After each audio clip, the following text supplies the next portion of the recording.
ये जब सीधी उंगली से ना निकले तो उंगली टेढ़ी कर लेनी चाहिए, ये सब कहावतें किसी किसी पे बहुत ही अच्छा फिट होता है। एक राज्य में एक राजा रहते हैं जो अपने राज्यवासियों का ज़्यादा केयर नहीं करते, ऐसा उन्हें लगता है।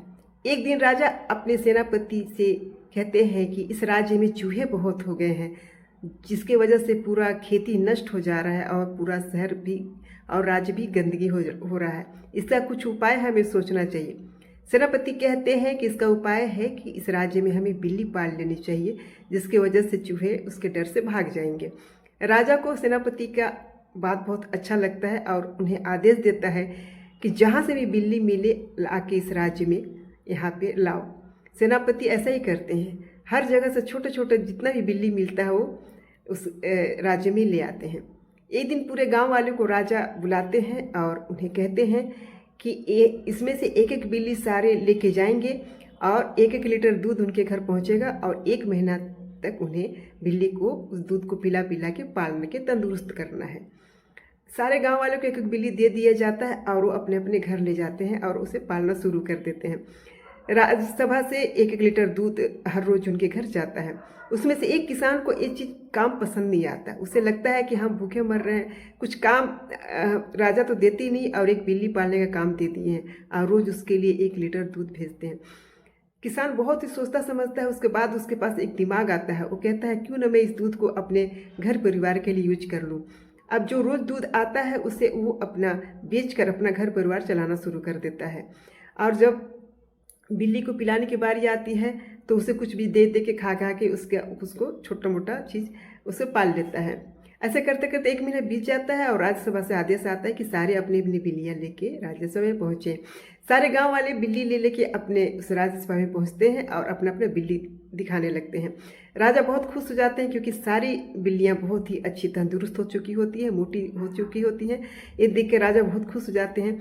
जब बात किसान पे आती है तो वो अब जब सामने अपनी बिल्ली लेके आता है उसे देख के राजा बहुत ही गुस्से में होते हैं और किसान को बहुत ही चिल्लाते हैं और कहते हैं कि तुमने बिल्ली को पाला नहीं, अच्छे से उसका ध्यान नहीं रखा, इसलिए बिल्ली अभी अच्छे से तंदुरुस्त नहीं हुई है, मैं तुम्हें दंड दूंगा। किसान ने कहा कि ऐसी बात नहीं है राजा जी, मैंने बिल्ली का बहुत सेवा किया है। राजा ने कहा अगर तुमने सेवा किया होता तो बिल्ली तंदुरुस्त होती, तुमने इसे दूध नहीं पिलाया। किसान ने कहा कि नहीं, मैंने इसका सेवा किया, दूध भी पिलाया, पर क्या करूं, ये बिल्ली तो दूध पीती ही नहीं है। राजा ने कहा क्या बकवास कर रहे हो, बिल्ली दूध नहीं पिएगी, ऐसा कहीं हो सकता है क्या? किसान ने कहा आप मेरी बात तो सुनिए, अगर आपको मेरी बात गलत लगे तो आप मुझे जो चाहे दंड दे दीजिएगा, आप खुद इस बिल्ली को दूध पिला के देखिए।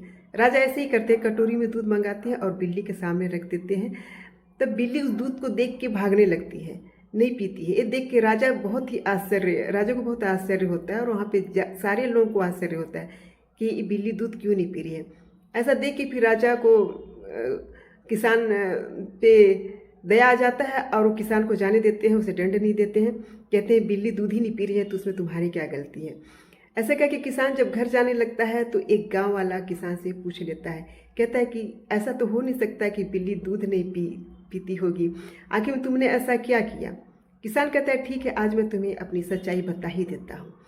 जब मैं अपने परिवार को भूखा देखता था तो मुझे अच्छा नहीं लगता था और रोज़ 1 लीटर दूध इस बिल्ली के लिए आता था, तो मुझे ऐसा लगता था कि नहीं, इस बिल्ली के साथ हमें भी कुछ खाना चाहिए, हमें भी अपने परिवार का पेट भरना चाहिए।